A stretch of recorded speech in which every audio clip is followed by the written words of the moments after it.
ओम नमो भगवते वासुदेवाय। स्वागत है आप सभी का हमारे चैनल पर। आज के इस वीडियो में हम बात करने वाले हैं एकादशी व्रत के पारण के बारे में।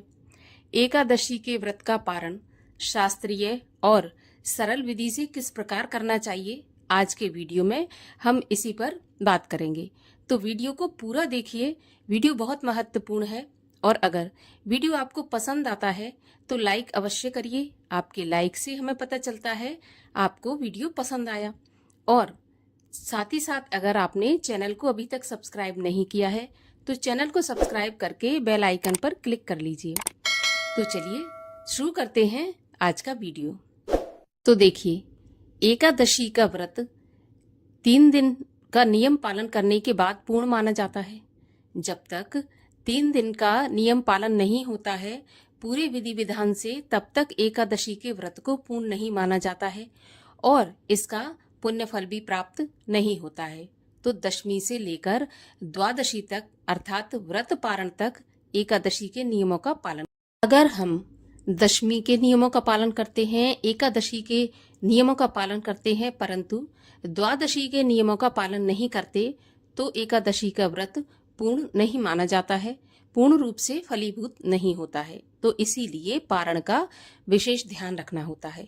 अब मैं आपको इसमें शास्त्रीय और सरल विधि बताऊंगी सबसे पहले, जिससे कि शास्त्रों में बताया गया है कि किस प्रकार पारण करना चाहिए। तो देखिए, शास्त्रों में ऐसा लिखा है कि द्वादशी के दिन प्रातःकाल ब्रह्म मुहूर्त में उठें, स्नान आदि से निवृत्त होने के बाद उसी स्थान पर बैठें जहां पर आपने एकादशी का पूजन किया था। उस स्थान पर बैठकर आप एकादशी की तरह भगवान श्री हरि विष्णु का पूजन करें। उसके बाद 7 भुने हुए चने आपको लेना है। उन 7 भुने चनों के आपको बीच में से टुकड़े कर लेना है, तो वो 7 के 14 हो जाएंगे। दाल जैसे वो टुकड़े हो जाएंगे और 14 टुकड़े होंगे। तो आप उनको 7 अलग अलग कर लें, 7 टुकड़े अलग और 7 अलग। फिर 7 टुकड़े लेकर आप अपने हाथ में रखें और एक एक टुकड़ा अपने सर के पीछे से फेंकते जाएं और मन में ऐसा विचार या भावना करते जाएं कि मेरे 7 जन्मों के शारीरिक, वाचिक और मानसिक पाप नष्ट हुए। इस प्रकार से 7 चने अपने सर के ऊपर से पीछे फेंकें। फिर जो आपने 7 बचाकर रखे थे उन्हें खाकर आपको व्रत का पारण करना है।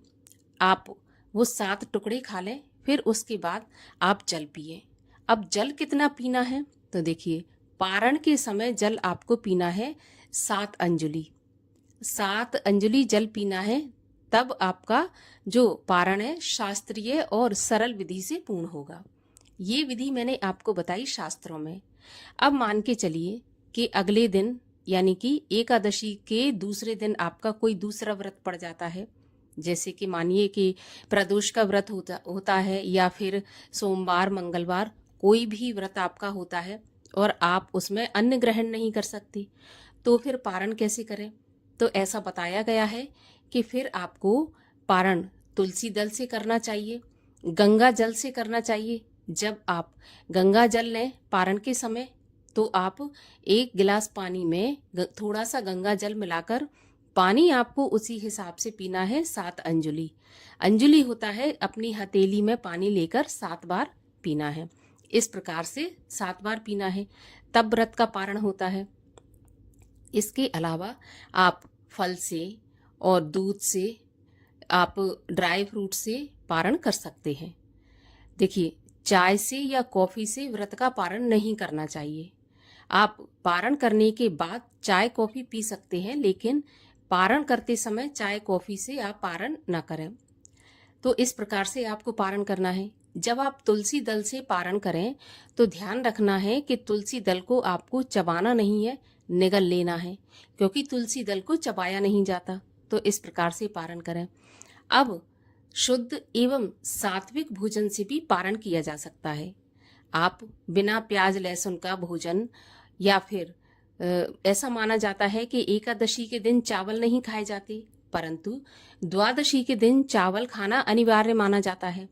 अब कभी कभी ऐसा होता है कि बहुत ही सुबह सुबह व्रत का पारण करना होता है और चावल नहीं बन पाते हैं, तो फिर आप एक दाना या 2 दाने कच्चे चावल के लें, उनको चबाकर आप अपने व्रत का पारण कर सकते हैं। ऐसा नहीं है कि चावल आपको बनाकर ही खाना है। अब पारण के पहले जो ध्यान में रखना है वो नियम ये है कि पारण के पहले आपको एक ब्राह्मण को भोजन कराना है। अगर किसी वजह से आप घर बुलाकर ब्राह्मण को भोजन नहीं करा सकते या ब्राह्मण उपलब्ध नहीं है उस समय पर, तो क्या करें, और पारण भी करना है, तो आपको एक ब्राह्मण के भोजन की कच्ची सामग्री, जिसको कि हम सीधा बोलते हैं, वो अलग निकाल के रख दें। अगर उसी समय आप भेज सकते हैं या पहुंचा सकते हैं ब्राह्मण तक या मंदिर तक तो पहुंचा दें। अगर नहीं पहुंचा सकते तो अलग निकाल के उसको रख दें, और द्वादशी के दिन किसी भी समय आप मंदिर में दान करा सकते हैं। तो इस प्रकार से अलग निकाल के रखें।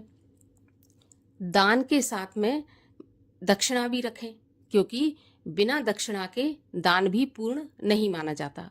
तो इसलिए, और आप जब सीधा लगाएं तो उसमें 1 बोतल पानी की भी रख दें।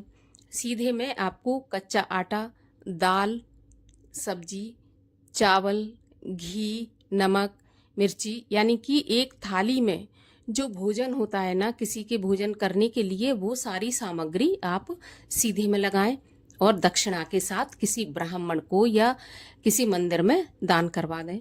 तभी अपने व्रत का पारण करें, तभी ये पारण पूर्ण माना जाता है। और एकादशी का व्रत भी तभी पूर्ण माना जाता है। इसके बाद आप पारण के पहले तुलसी की सेवा, जो कि आप एकादशी के दिन नहीं कर पाते, वो द्वादशी के दिन कर लेना चाहिए। ध्यान रखें कि द्वादशी के दिन भी तुलसी पत्र नहीं तोड़े जाते, तो तुलसी पत्र आप द्वादशी को भी नहीं तोड़ें। पहले से जो तोड़े रखे हों उन्हीं से आप अपने व्रत का पारण करें, नहीं तो जो आसपास टूटकर एक हाथ पत्ती गिरी हो उससे आप पारण कर सकते हैं, लेकिन तोड़ना नहीं है। हाँ, आप तुलसी में जल अर्पित कर सकते हैं, दीपक जला सकते हैं, तुलसी चालीसा, तुलसी महारानी की कथा सुन सकते हैं, माला जाप कर सकते हैं। पारण के पहले जितना आप भजन कीर्तन पूजन करना चाहें कर सकते हैं, उसके बाद पारण करें। ये थी एकादशी व्रत की पारण की सीधी एवं सरल विधि, जो कि शास्त्रों में बताई है। अब जब आप व्रत का पारण करें, एकादशी के व्रत का पारण करें, तो पारण करते समय क्षमा याचना अवश्य करें।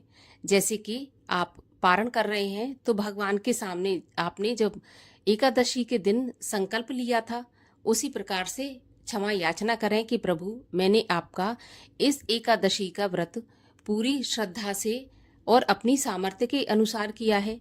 मुझसे जो भी गलतियां हो, जो भी भूल हुई हो, उसको क्षमा करके मेरे इस व्रत को अंगीकृत करें और मुझे अपने चरणों में स्थान दें।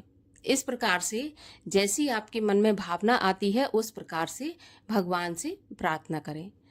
निश्चित रूप से आपका व्रत पूर्ण होगा, फलीभूत होगा। अगर विधि विधान से, देखिए मैं तो कहती हूँ कि चने से ही, अगर आपका अगले दिन कोई व्रत नहीं है तो चने से ही आपको पारण करना चाहिए, क्योंकि यही शास्त्रीय विधि है और सरल भी है। लेकिन अगर व्रत पड़ता है तो फिर आप दूध से या गंगा जल से, गाय के दूध से, तुलसी दल से कर सकते हैं। यही पारण की सही विधि है। चावल खाना आवश्यक है, तो जैसा मैंने बताया कि आप चावल खा सकते हैं, तो प्याज लहसुन का सेवन बिल्कुल भी नहीं करना है, द्वादशी के दिन भी। इस प्रकार से व्रत का पारण करें और अपने व्रत को पूर्ण करें। तो आशा करती हूँ कि एकादशी व्रत पारण की विधि आपको समझ में आ गई होगी और सभी 26 एकादशियों का पारण इसी प्रकार किया जाता है। किसी भी एकादशी के पारण का नियम कोई अलग नहीं है। तो जानकारी अगर आपको उपयोगी लगी हो, पसंद आई हो, तो औरों से भी शेयर करिएगा। और ऐसी ही जानकारियां प्राप्त करने के लिए, व्रत कथाएं सुनने के लिए चैनल को सब्सक्राइब अवश्य करिए। मिलते हैं अगले वीडियो में, तब तक के लिए हरे कृष्ण।